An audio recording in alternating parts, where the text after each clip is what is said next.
Cover की गई हैं जो एडवांस पेडागोजी में अपन लोग पढ़ रहे हैं।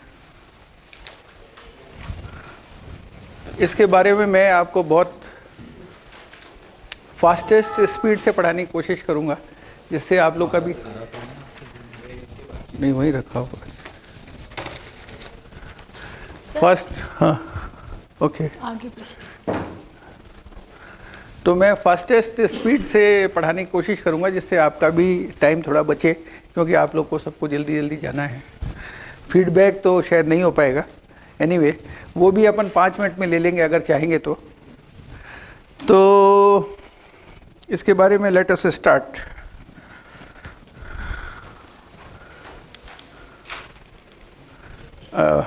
इधर थोड़ी करना है यार, हैं? This way? Okay okay.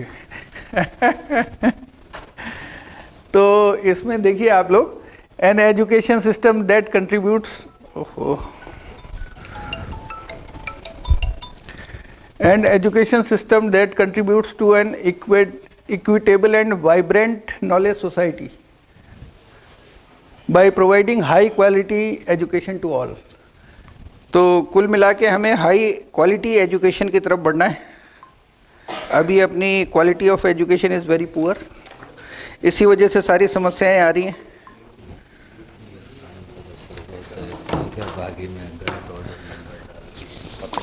कोई गल नहीं।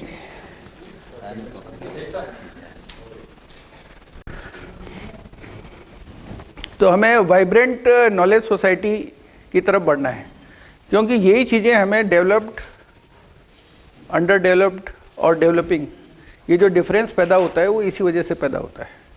अगर आप देखें तो यूरोप वगैरह में जो स्टैंडर्ड्स हैं और अपने इंडिया के स्टैंडर्ड्स हैं, इसमें बहुत अंतर है। Develop a deep sense of respect towards the fundamental rights, duties. ये कोई छोटी छोटी चीज़ें हैं। फंडामेंटल ड्यूटीज़ क्या होनी चाहिए, है ना, duties and constitutional values, mutual respect है।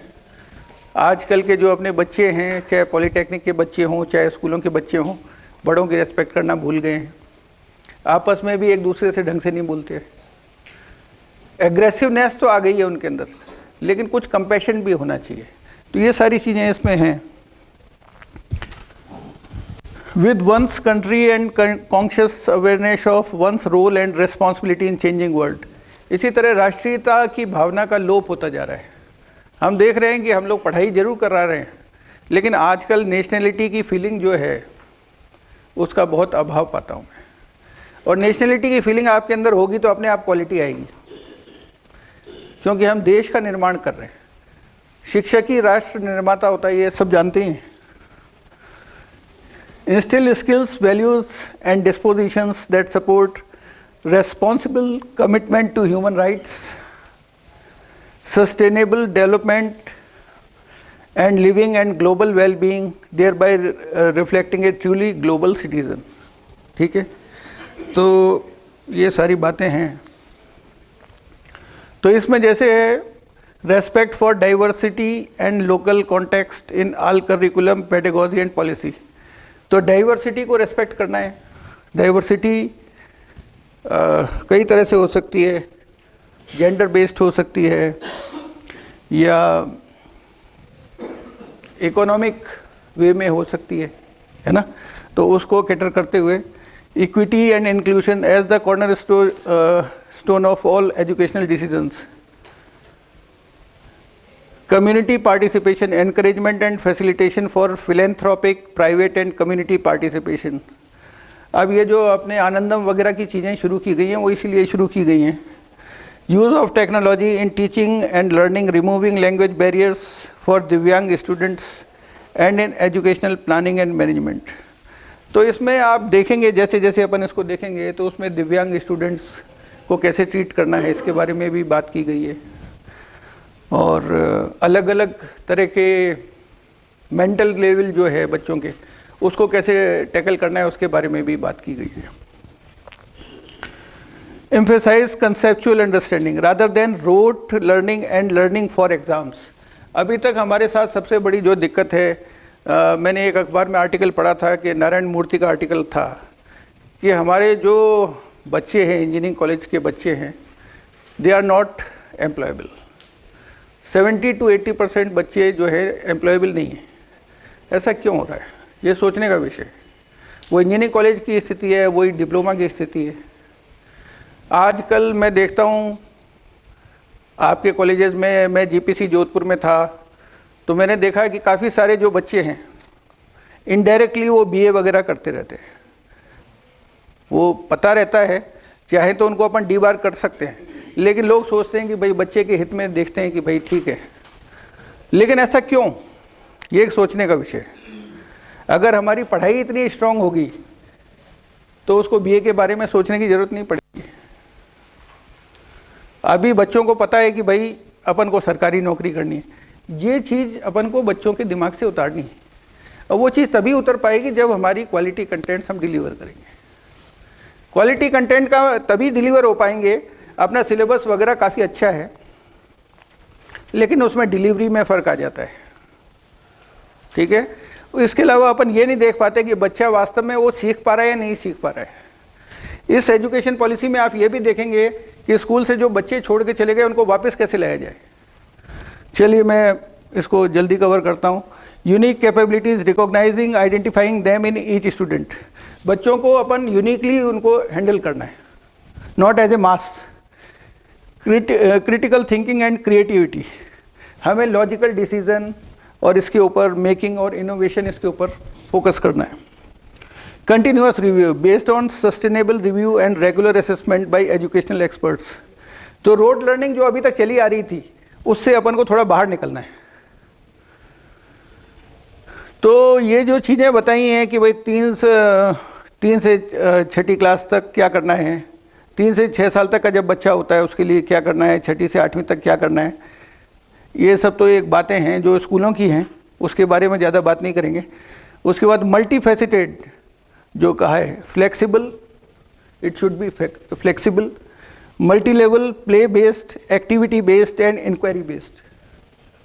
यही सब अपन ने पढ़ा है अभी 2 वीक के अंदर कि हमारी जो एजुकेशन है it should be flexible, it should B multi level, ठीक है, play based.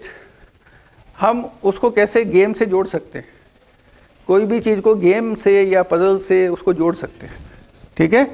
Activity based, activities based, इसके बारे में आपने काफ़ी सारे टीचर्स ने बोला है।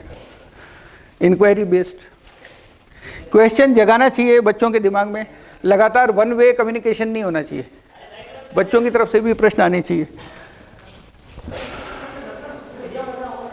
Multiple pathways to learning involving both formal and non formal education.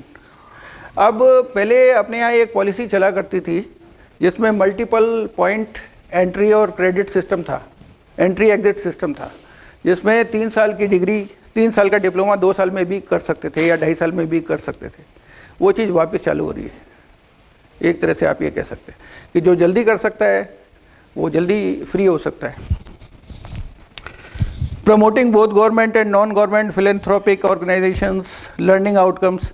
अपना जो मेन फोकस है वो लर्निंग आउटकम पे होना चाहिए कि जो हम सिखाना चाह रहे हैं वो सिखा पाए या नहीं सिखा पाए। एक जो कंसेप्ट है जो मैं बार बार कहना चाहता हूँ कि हमेशा अपन ये कहते हैं कि भाई हम तो सबको पढ़ा रहे हैं, लेकिन बच्चे तो भगवान का रूप है ना। और हमारा पर्पज़ है कि हम कमज़ोर से कमज़ोर बच्चे को पढ़ा सकें, तभी हमारे पढ़ाने का कोई अर्थ है। जो होशियार बच्चा है वो तो अपने आप ही पढ़ लेता। तो लर्निंग आउटकम कवर हों, ब्रिंग बैक ड्रॉप आउट्स। अब ये जो बात कही गई है कि जो ड्रॉप आउट छोड़ के चले गए उनको भी वापस लाना है। Alternative centres and innovative education centres, peer tutoring, एक नया कंसेप्ट है पीयर ट्यूटरिंग। ये तो अब आप समझ गए होंगे जैसे भाषा से ही कि आदमी जो क्लास के अंदर जब भी जाता है तो वो एक दूसरे से भी सीखता है। तो पीयर ट्यूटरिंग तभी हो सकती है जब आप उनको किसी रोल में असाइन करेंगे, ठीक है। तो अब इसके हेडलाइंस है universalisation of access, equity and inclusion, out of school children, SDG goals, foundation literacy numeracy, ठीक है, school complexes, governance, language, common standards. ये नया पढ़ाई का जो स्ट्रक्चर बना दिया है इन्होंने, वो तो सबको पता होगा मेरे हिसाब से, कि जो हाँ जो पहले ये होता था 12th तक अपन पढ़ेंगे और उसके बाद में ग्रेजुएशन वगैरह होगा, तो उसको सब चेंज कर दिया है। अब अपन इधर की तरफ आ सकते हैं, कलर्स, काउंटिंग कलर्स, शेप्स, मतलब यही है कि उसको कलरफुल बनाओ अपनी एजुकेशन को। अर्ली चाइल्डहुड एजुकेशन, लर्निंग इन फॉर्मेटिव ईयर्स। तो ये सारी जो चीज़ें हैं ये बचपन के लिए लिखी हैं, लेकिन ये चीज़ें हमें इन्वॉल्व करनी है अपनी एजुकेशन में। जैसे क्यूरियोसिटी, सबसे पहले सब्जेक्ट के लिए बच्चे के अंदर क्यूरियोसिटी जगानी जरूरी है कि हम क्या पढ़ाने जा रहे हैं, उससे क्या फ़ायदा होने वाला है, ये जो आज हम पढ़ाने वाले हैं उससे क्या फ़ायदा होने वाला है। अब आर्ट, क्राफ्ट और म्यूज़िक, इस पर भी ध्यान देने की ज़रूरत है। Relationship with nature, colour, shapes, alphabets and numbers, team work and collaboration. Team work तो इस पर ध्यान नहीं दिया जाता है, लेकिन ध्यान देने की आवश्यकता है। Play based and discovery based education, क्या कारण है कि बचपन की जो चीज़ें अपन पढ़ते हैं वो ज़िंदगी भर याद रहती हैं, क्योंकि वो खेल खेल में सिखाई जाती हैं। इथिक्स बहुत ज़रूरी है। आज पढ़े लिखे लोग हैं, इंजीनियर, डॉक्टर हैं, लेकिन वो इस तरह की जो दिल्ली में कंजावाला वाला केस अपन ने अभी सुना है, सबने सुना है, ऐसा केस क्यों होता है? अगर मान लो किसी से गलती से एक्सीडेंट हो भी गया तो उसको देखना तो चाहिए कि भाई क्यों हो गया, क्या हो गया, लेकिन भाई अपने आप को बचा लो बस, और अल्टीमेटली बच तो नहीं पाएगा। तो ये इथिक्स होनी चाहिए आदमी के अंदर, इसका अभाव आता जा रहा है। Self identity, etiquette behaviour and emotional development. आजकल छोटी छोटी फैमिलीज होती जा रही हैं, तो जो दादा दादी के साथ अपन रहते थे, उनकी स्टोरीज सुनते थे, वो ख़त्म होता जा रहा है। तो ये सीधी सी बात है कि पेरेंट्स एक रोल मॉडल का काम करते हैं कि अगर आप अपने बुजुर्गों की इज्जत करेंगे तब आप बच्चों से उम्मीद कर सकते हैं कि वो भी आपकी इज्जत करें। अब इसके बारे में तो मैं ज़्यादा क्या बताऊं, लाइब्रेरीज़ वगैरह जो है, डिजिटल लाइब्रेरी की बात कही है इसके अंदर, है ना, बाकी सारी तो कॉमन चीज़ें हैं। अब कोर एसेंशियल्स जो काफ़ी ज़्यादा होते थे उसके बजाय शॉर्टन करने की कोशिश की गई है उसको। Curriculum in all subject should be reduce to the core essentials. उसके बाद क्रिटिकल थिंकिंग बच्चों के अंदर पैदा करनी है। उसके बाद इंटरेक्टिव क्लासेस होनी चाहिए, है ना। अगर इंटरेक्टिव पे ही अपन ने फोकस कर लिया तो ही बहुत कुछ हो जाएगा। उसके बाद experimental learning, competency based education, integration of subjects, development of scientific temper, no silos among subject learning, emphasis on digital literacy. अब RSCIT वगैरह में जो चीज़ें सिखाते हैं, जैसे PPT वगैरह बनाना, ये बच्चों को आना चाहिए। इस चीज़ को अपन को फोकस करने की ज़रूरत है, क्योंकि आप देख रहे हैं जितने भी लोग अपने यहाँ पढ़ाने के लिए आ रहे हैं वो सब PPT बना के ला रहे हैं। तो कम से कम अपने बच्चों में इतनी स्किल तो पैदा करें कि वो PPT बना सकें। मैं देखता हूँ लोग BTech कर लेते हैं लेकिन उनको PPT बनाना ही नहीं आता, है ना। कुछ बेसिक स्किल्स हैं, ये लाइफ सेविंग स्किल्स हैं। आप ये कह सकते हो कि PPT बनाना है, वर्ड के अंदर डॉक्यूमेंट बनाना है, उसको एक्सेल शीट पे काम करना है, कुछ बेसिक स्किल्स हैं, ठीक है ना। अब ये कुछ बातें कही हैं कि भाई हेल्थ चेकअप वगैरह रेगुलर होना चाहिए, और हेल्थ और वेलनेस पे भी ध्यान देने की ज़रूरत है, और काउंसलर्स होने चाहिए। अब काउंसलर तो सरकार लगाएगी नहीं, मुझे नहीं लगता कि लगाएगी, तो अब काउंसलर हम ही हो सकते हैं बच्चों के लिए, है ना। कितने बच्चे सुसाइड कर लेते हैं और नशे वगैरह में या गलत आदतों में पड़ जाते हैं। तो अगर अच्छे काउंसलर हैं तो उनको ऐसी ज़रूरत नहीं पड़ेगी। अब इसके अंदर सारा कवर हो जाता है, experimental learning, interactive integrated pedagogy, promotion of peer tutoring. Peer tutoring पे भी ध्यान देने की ज़रूरत है, और ये अपन इम्प्लीमेंट कर सकते हैं। अपने बच्चों को अलग अलग सब्जेक्ट्स दे सकते हैं और उनमें से एक दूसरे को पढ़ाने पे जोर दे सकते हैं, that is peer tutoring. Equal weightage, हाँ बच्चे ही एक दूसरे को पढ़ाएंगे। Equal weightage, no hard separation between curricular cocurricular. अब ये नई पॉलिसी में आप देख सकते हो कि को करिकुलर और एक्स्ट्रा करिकुलर को भी इन्होंने मेन के साथ में मिक्स कर दिया है। बैगलेस डेज, बैग का बोझ कम करना है। अब टेक्स्ट बुक ज़्यादा लोकल कंटेंट से जुड़ी हुई हो, उसकी भाषा में बात हो सके। जैसे गुजरात में चल रहा है, मैं गुजरात गया था तो एक बार मैंने देखा कि उनकी 11वीं 12वीं की किताब है वो भी गुजराती में थी। मेरे लिए एक नया एक्सपीरियंस था। Computational thinking, mathematical thinking and problem solving, तो ये सब चीज़ों की ज़रूरत है कि बच्चों को अपन थिंकिंग पे ज़्यादा जोर डालें इंस्टेड ऑफ रोट लर्निंग। अभी मैं पेपर देखता हूँ अपने बोर्ड वगैरह के सारे पेपर ऐसे ही क्या होते हैं, एक्सप्लेन, डिस्क्राइब, इसी के ऊपर पूरा पेपर बन जाता है। इसके ऊपर बहुत कम होता है कि उसको कुछ सोचना पड़े, कुछ करना पड़े। इस पर भी ध्यान देने की ज़रूरत है पेपर सेट करते समय। तो वो मोटिवेट करने की ज़रूरत है। वीडियो डॉक्यूमेंटेशन और साइंटिफिक मैनर,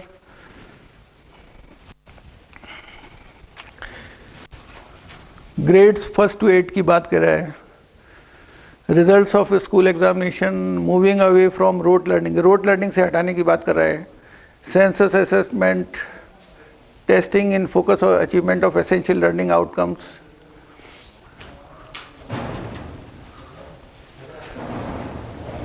एक चीज़ मैंने और पढ़ी कि अब बीएड भी 3 तरह की हो रही है, 1 साल की बीएड, 2 साल की बीएड और 4 साल की बीएड। कोर्स होता है ना, उसमें 1 साल की, हाँ 4 ईयर कोर्स होता है। हाँ, उसमें 4 साल की।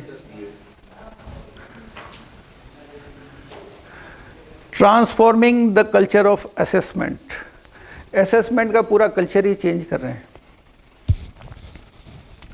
Continuous tracking of learning outcomes of each child, उसकी कंटिन्यूअस ट्रैकिंग होनी चाहिए इंस्टेड ऑफ फाइनल एग्जाम के बजाय। सीबीएसई बोर्ड में है ये शुरू से ही, टेस्टों के नंबर जोड़ते हैं, सेशनल्स के नंबर जोड़ते हैं। Board examination to be more flexible with assessment of essential skills, assessment to focus on core concepts, AI based software to help track the progress of students। तो इस तरह के सॉफ्टवेयर के पर आधारित होगी अपनी प्रोग्रेस, बच्चों की कंटिन्यूअस ट्रैकिंग होगी।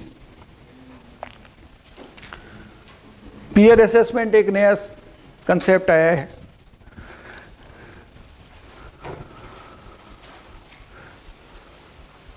National Testing Agency will work to offer a high quality common aptitude test to eliminate the need for taking coaching for these exams। अब ये जो कोचिंग का बहुत बड़ा बाजार बन गया है और वो एक कंटिन्यूअस एक टेंशन का कारण बन गया है, तो उसको दूर करने की कोशिश की जा रही है। अब होलिस्टिक प्रोग्रेस कार्ड एक नई चीज़ पैदा हुई है, holistic progress card. Progress card will include self assessment, खुद का तो असेसमेंट करना ही है, पीयर असेसमेंट करना है और टीचर असेसमेंट करना है। इन तीनों को मिला के आपका बनेगा holistic progress card. Cards to reflect the progress and uniqueness of learners in cognitive, affective, socio emotional and psychomotor domains. Psychomotor कोई बता सकता है क्या होता है? संज्ञात्मक, हाँ, क्रियात्मक रूप से करना, to learn something and to do with body and mind, physically involvement। Psychomotor मतलब ये है कि जैसे कार चलाने की स्किल है, तो वो आपके माइंड और कार एक साथ जुड़ जाते हैं, आ गई तो फिर अपने आप ब्रेक, मतलब हाँ वो ऑटोमेटिक हो जाते हैं। सोचने की जरूरत नहीं। बिल्कुल बिल्कुल। हमारे मैडम से पूछा कि सेकंड गियर किधर लगता है, वो लग जाता है, पता नहीं। हाँ बस ऑटोमेटिक हो जाता है, दैट इज साइकोमोटर। मतलब मोटर का मतलब चलाना है ना, और साइको मतलब दिमाग, तो ये सब जुड़ जाता है आपस में। अब एक नई जो पॉलिसी आई है उसमें आपको डिफरेंट लैंग्वेजेस का भी ज्ञान होना चाहिए, है ना। और जो अपने बाउंड्री वाले इलाके हैं उसके पास में जो दूसरा स्टेट लगता है तो वहाँ की लैंग्वेज और आपकी लैंग्वेज, उसकी बच्चों को नॉलेज होनी चाहिए।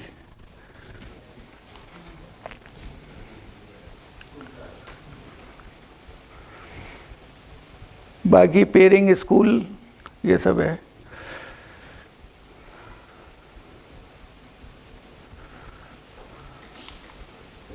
ये जैसा मैंने बताया आपको 4 year integrated BEd, 2 year BEd, 1 year BEd.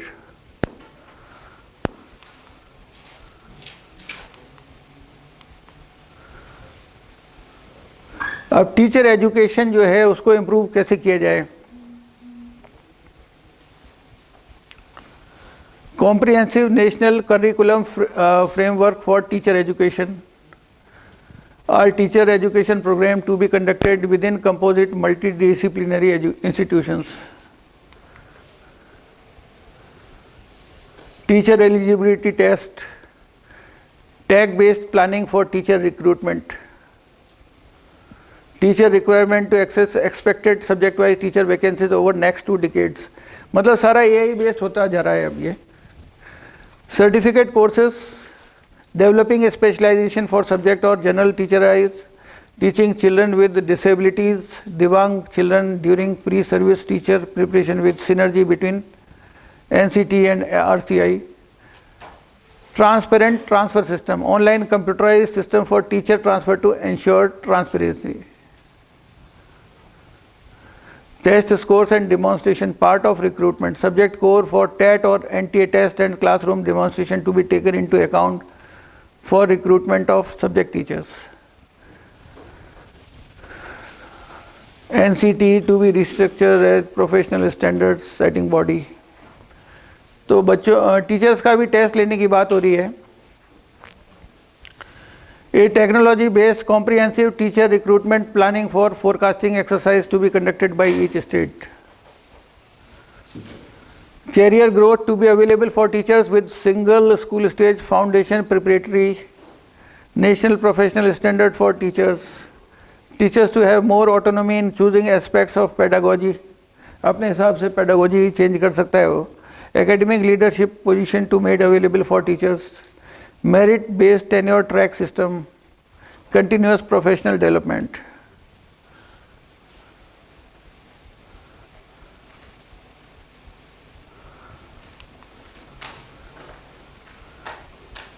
तो अब ये जो नए जो कंसेप्ट आ गए जैसे जेंडर आइडेंटिटीज़, उनको भी समाज में जीने का हक देना है। अभी कल या परसों के मैं अखबार में पढ़ रहा था कि अब टॉयलेट्स भी इस तरह के होंगे जिसमें ट्रांसजेंडर जा सकेगा। Socio cultural identities such as a schedule caste, schedule tribe, OBC and minorities. और क्या है, geographical identities, disabilities, socio economic conditions, मतलब ये सब लोग शांति से और प्रेम से रह सकें, इसके बारे में बात हो रही है। Special mechanism, learning outcomes, SEZs, large population for declared special education zones, free waivers, counsellors. CBSE boards में तो काउंसलर्स होते हैं स्कूलों में।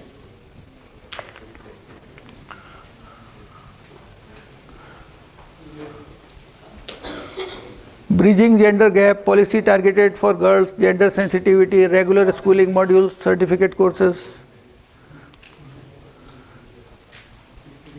अब ये जो चीज़ें हैं ना, इन्हीं पे थोड़ा सा फोकस करने की आवश्यकता है ना। ये चीज़ें अपन लोग जानते हैं, थोड़ा सा फोकस करेंगे तो कुछ इम्प्रूवमेंट ला सकते हैं। जैसे practice based curriculum, skill gap analysis. अपन जो बच्चों का टेस्ट लेते हैं तो पता चल जाता है कि भाई स्किल में गैप कहाँ रह गया, तो वापस टेस्ट लेने के बाद में बच्चों को वापस कॉपी बतानी चाहिए। कई लोग तो नहीं बताते हैं अभी भी, लेकिन बतानी चाहिए उनको, जिससे कि उनको पता चल सके कि क्या गलती रही। Open distance learning mode, exposure to vocational education, vocational education पे काफ़ी फोकस कर रहे हैं कि 5वीं क्लास के बाद से ही वो वोकेशनल कोई ना कोई एजुकेशन प्राप्त करना शुरू कर देगा बच्चा। स्किल फ्रेमवर्क है ना, vocational crafts, all students of grade 6 to 8 will intern with local vocational experts such as carpenter, gardeners, potters, artists, परख, स्पेशल टैलेंट जो है बच्चे जो है जो पढ़ाई में काफ़ी ज़्यादा अच्छे हैं या जो गिफ्टेड चाइल्ड हैं उनके लिए अलग तरीके से कुछ पढ़ाने की व्यवस्था होनी चाहिए। इसी तरह से ऐसे बच्चे जो पढ़ाई में बहुत ज़्यादा कमज़ोर हैं उनके लिए भी अलग व्यवस्था होनी चाहिए, उसके बारे में भी बात की गई है। ब्लेंडेड लर्निंग, ब्लेंडेड लर्निंग पे फोकस करना है। कंटेंट क्रिएशन जो अपन लोगों ने किया है काफ़ी कुछ, पायलट स्टडीज़ करने की ज़रूरत है, डिजिटल प्लेटफॉर्म्स है ना, adult education and life long learning, foundation literacy and numeracy, critical life skills. Critical life skills के बारे में कपिल जी भी कुछ बताएंगे आपको। Vocational skill development, basic education, continuing education, ठीक है। And I think this is all. तो ये है